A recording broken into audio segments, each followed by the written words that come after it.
Zdravíme všetkých fanúšikov MMA. Dnes sa pozrieme na zápasy, ktoré nás čakajú už túto sobotu na Octagon 50 v Ostrave. Veľa zaujímavých zápasov, veľa kvalitných zápasov. Pozrieme sa na hlavnú kartu, povieme naše tipy, nejaké analýzky, ako to vidíme.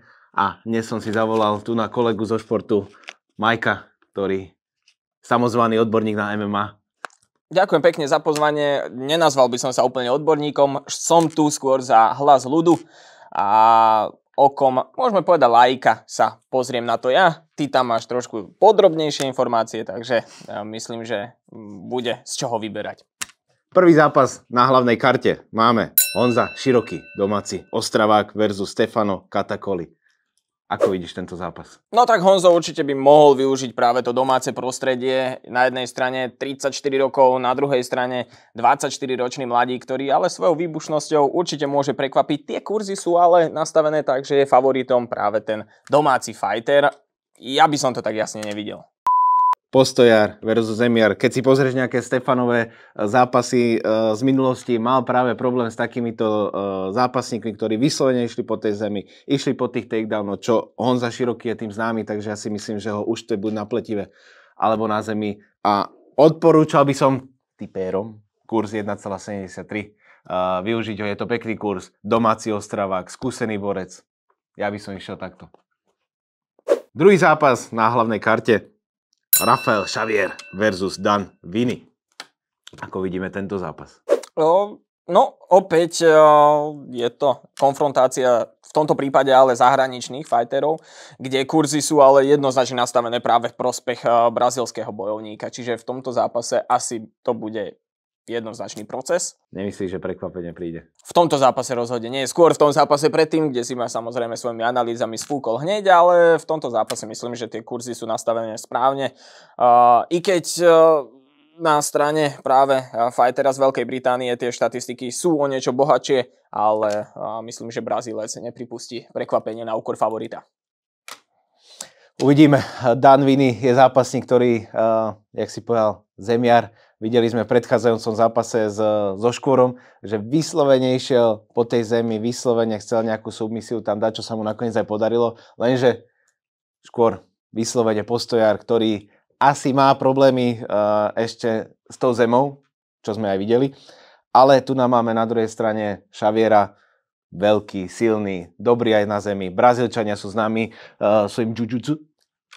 Takže myslím si, že tu na pre Xaviera nebude veľkou hrozbou a teda súhlasím, konečne sa zhodneme. Pri druhom zápase, takže uvidíme, čo to bude ďalej. Xavier vyhra. Ďalší zápas, môj obľúbený fighter Matej Money Peňaz. Bol som dobrý? Áno, pokiaľ to bude sledovať Ondro, určite bude cítiť konkurenciu, ale aspoň na tú prvú kartu. Každopádne Peňaz, opäť veľký favorit v tomto zápase. Bude ho hnať samozrejme aj domáce publikum, oproti nemu norský fighter, ktorý, no, ako to povedať... Za mňa je to mismatch trošku, ale MMA nemá logiku niekedy. Môže sa tam stať, že náhodou nejaká submisia na zemi, ale myslím si, že v postoji bude, už sme to videli veľakrát. On je veľmi inteligentný fighter, preto ja mám tak veľmi rád Mateja a má chirurgicky presné tie údery a vie si dobre manažovať ten distance, tú diaľku. A myslím si, že ho zasype kvalitnými údermi a pôjde Ole Magnor na zem. V tomto mi nezostáva nič iné, len súhlasiť. Ďalší zápas. Vlado Lengal versus Samuel Bark. Dvaja postojári. Tu budú lietať bomby. Ako vidíš súboj týchto dvoch postojárov?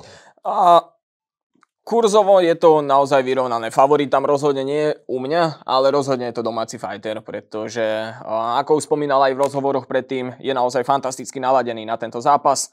Objav roku, ak sa nemýlim, tak myslím si, že tento zápas by mohol Vlada posunúť na tie popredné priečky, čo sa týka rebríčkov v oktagone. Ja si myslím, že v tomto prípade naozaj Vlado bude víťazom tohto zápasu. A je to naozaj krásny kurz. 1,98, to sa rozhodne oplatí. Zase na druhej strane Barka sme videli proti Kejtovi. Nevyzeral tam až tak dobre podľa mňa, ale zase Kejta, Nemu sa dostaneme neskôr, ale Keita, čo sa týka postoju, fakt je to špička a môže nás ešte ten Bark podľa mňa prekvapiť, ale tiež sa prikláňam na stranu Lengala, že to strne na svoju stranu, tá psychická pohoda, to sebavedomie, ktoré z neho ide. Podľa mňa sa bude chcieť dostať na tie popredné priečky, takže Vlado, je to tvoje. A už ideme na dva hlavné zápasy, dva brutálne zápasy, na ktoré ja sa veľmi teším, lebo v jednom rohu... A ja. Áno? Dobre. Á, pohode. Ja sa brutálne teším, lebo Bukiho mám veľmi rád. Kto nevidel, aj som s ním trénoval, hej. Mal so mnou problémy, že vraj. Ale nakoniec, aby som ho nezranil, musel som trošku ubrať z tempa. Problém jedine, keď ťa kriesil na zemi, áno, že... Áno, to bol problém. To bol jediný problém. Dobre. Samozrejme, pocítil som jeho silu. Je to brutálny zápasník, množstvo skúseností. Áno, už sa objavujú také komentáre, že je starý a tak ďalej. Na druhej strane máme mladú krv. On sa práve že ešte väzie na tej vlne, že predtým to nebolo, že keď niekto mu povedal, že je starý, tak nesúhlasil s tým, alebo teda nebol s tým stotožnený. Teraz mám pocit, že sa naozaj väzie na tej vlne, áno, som starý, už mi o nič nejde a tak ďalej. Keď nám to samozrejme v rozhovoroch vyvrátil, že stále má a stále ašpiruje na opasky, ale už to není ako keby jeho úplne, že tá najvyššia méta. Neviem, čo čakať od tohto zápasu. Ja viem, ja tuším. Za mňa. Rýchla analýzka, hej. Rony, výborný postoj, vie pekne, technicky si rozobrať toho supera. Čo mu ale nechutí, si myslím, podľa môjho odborného očka, je, keď na ňo je vyvíjaný silný tlak. Čo Buki vie. Videli sme na jeho zápasoch. Prvé kolo mu až tak nechutí, ale od druhého kola, keď sa rozbehne Buki, tak ide jak drak, ide dopredu, údery. Veľmi kvalitný výkon by podľa mňa musel podať od druhého kola Rony a hlavne pohyb na to, aby dokázal proti tomuto kontrolovať. Čo si myslím, že u Ronyho môže zafungovať, je výborný pohyb, keby má. Výborne do strany sa hýbať, triafať ho, rozoberať ho postupne, znižovať mu sebavedomie a Buki strašne nemá rád, čo sa mi priznal, lebo ja som ten typ fightera, hej, mi to povedal, že preto som mu bol nepríjemný. Opačný postoj, pravá ruka dopredu tomu nechutí a dlhé ruky, hej. Môžem sa pozrieť na túto dĺžku tých paží. Pokračujeme. Takže je to strašne ťažko typovateľný zápas. Ja si myslím, že Buki práve kvôli tomu tlaku a kvôli tomu, že má tie skúsenosti, má tú silu, má tú zem, podľa mňa lepšiu ako Rony, tak vyhrá. Je na ňo je outsider podľa kurzov, si myslím. Áno, už tú rolu favorita, kvázi favorita, lebo nie je to úplne jednoznačné, ale rolu favorita už prebral práve Rony, ktorý ešte, keď bol ohlásený zápas, nebol práve tým favoritom. Čiže aj toto je zaujímavý moment. Ja som tiež skôr naklonený práve na tú druhú stranu, a teda na stranu Bukiho, že už len aj kvôli tomu kurzu ja by som šiel. A ja tiež. Posledný zápas. Ďalší zápas o opasok. Môj obľúbený fighter, je to môj miláčik, Losen Keita versus Niko Samsonice. Čo hovoríš na tento zápas? No, veľa ľudí, alebo teda veľa fanúšikov favorizuje práve Keitu v tomto titulovom zápase. Víťazstvo Keitu by znamenalo prípadný súboj o double champa, čo by samozrejme bolo veľmi atraktívne. Nehovorím nie, neviem ako ty, ale ja rozhodne nehovorím nie. Každopádne tá, čo sa týka formy, či už na jednej, na druhej strane, veľmi vyrovnaná, ale tie kurzy hovoria jednoznačne v prospech práve Lozoneho. Čo by si robil ty, kebyže si super Keitu? Samozrejme asi zem, to sa zhodneme všetci. Hej, ale hneď po prvom úderi by som šiel na zem. Ale... Áno, a to by asi platilo na mňa.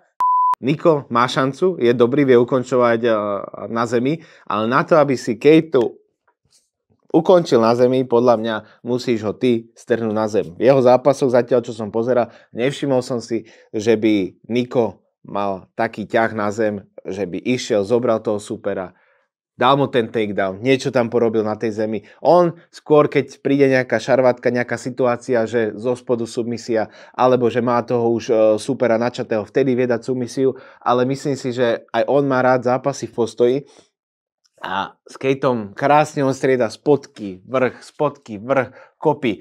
Je strašne rýchly, strašne výbušný a ja si myslím, že tu bude dominovať a sám, ako hovoríš, keby stojím proti Keithovi, big problem. A to akože, povedzme si otvorene, už som stál proti veľkým súperom. Dobre. Jirka Procházka by vedel povedať. Ja. Takže tu sa asi zhodneme. Nevidím to dobre v prospech Nika Samsonidzeho. Takže Keita. No, ale šiel by si do toho kurzu? 1.18, myslím, že to... Radšej sú tam lepšie zápasy, povedzme si tak. A som prekvapený, že práve hlavný zápas je takto jednoznačný, pretože